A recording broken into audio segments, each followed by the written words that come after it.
তারা কোথায়?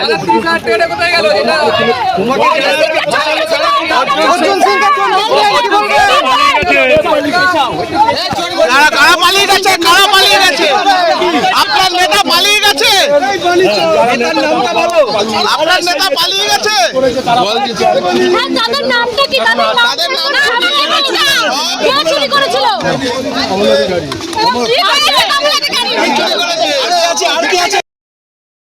ওইটা বনের পার্টি অফিস ছিল, তার উল্টো দিকে আপনারা কভার করলেন কি আছে।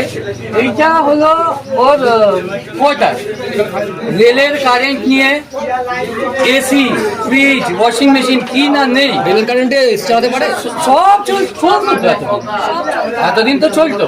এখানকার লোকেরা আমাকে বললো যে এই এই জিনিস হতো, এখানে দুখানা বড় বড় কুকুর ছিল, সেইগুলোকে ছেড়ে দিয়ে পালিয়ে গেছে এই কোয়ার্টার। মানবিকতা তো ওনার মধ্যে ছিলই না, আর ওনার বলাটা উচিত না, ওর মধ্যে ছিলই না।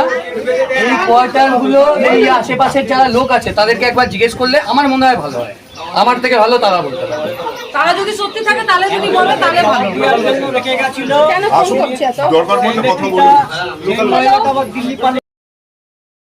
এই মেয়ে ছেলেটা মানে গ্রামের লোকে খাবার দিত, ঠিক আছে। ওই মেয়ে ছেলেটা একদিন পরে চলে গেছে, ঠিক আছে। কোথায় চলে গেছে? পালিয়ে গেছে অন্য কারোর কাছে চাবিটা দিয়ে ঘরে, ঠিক আছে। এখন দুদিন ধরে শুনলাম আমরা যে কুত্তাটা ঠিক মতো খাচ্ছে না।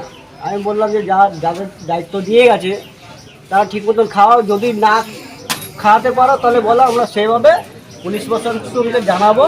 জানানোর পরে বিস্কুট টিমকে ডেকে নিয়ে এসে দরকার পড়লে আমরা দিয়ে দেবো, যাতে পশু তো এসব দিন মানে মারা গেলে পরে তো আমাদের নিজেদের একটা খারাপ লাগবে না। হ্যাঁ, ওটা আমরা বললাম, কালকেই বলেন, ঠিক আছে। কিন্তু তার যে সঙ্গিনী ছিল বাড়িতে, তার ওয়াইফ, সে কি রয়েছে বাড়িতে?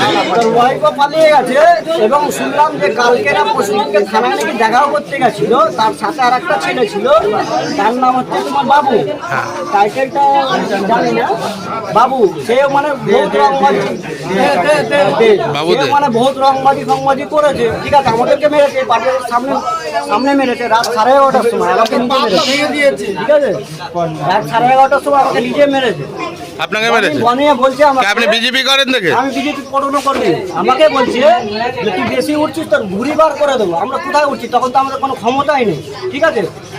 আমাদের সঙ্গে মিটিং মিছিলে যাচ্ছে না, বলছে যে তুই বেশি উঠছিস তোর ঘুরি বার করে দেবো। আমি বলছি মনিদা আমার তো ঘুরি নেই, আমার ঘুরি কি বার করবা, ঠিক আছে। আমি যদি অন্যায় করে থাকি, আমি এই জায়গায় দাঁড়িয়ে আছি, আমাকে মারো।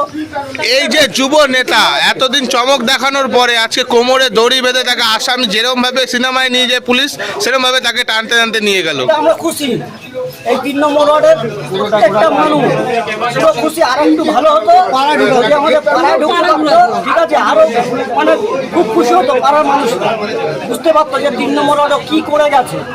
এই জিনিসটা মানুষে বুঝতে পারতো আরো ভালো করে। এটাই আমাদের। আপনার নাম?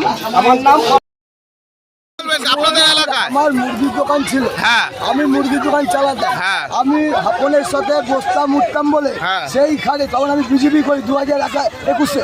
তার জন্য এই বনি সবাইকে দাঁড় করিয়ে বুল্লেসার দিয়ে আমার দোকান পুরো গুঁড়ো করে দেয়। সেই দোকান আমি অনেক কষ্ট করে লোন নিয়ে তারপরে আমি দোকান দাঁড় করাই। এখন এদের কাছে যাচ্ছি, এরা বলছে আমরা ভিখারি, কোথার থেকে টাকা দেবো আমি? এলাকার সবাই ছিল। এই একটা সময় অর্জুন সিংকে গরম দিয়েছিল, গালাগালি দিয়েছিল দাঁড়িয়ে। অর্জুন সিং বলেছিল তুই এখান থেকে সরে যা, তুই না সরবি এত ভালো হবে না।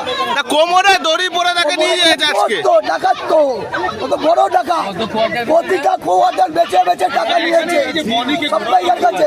আমার দোকানে 11,500 টাকা পাবো, মাংসর টাকা যেতে যেতে আমার মাথা খারাপ হয়ে গেছে। ডাইনি টাকা, আপনার মাংসর টাকা দেবো না, কি করবি?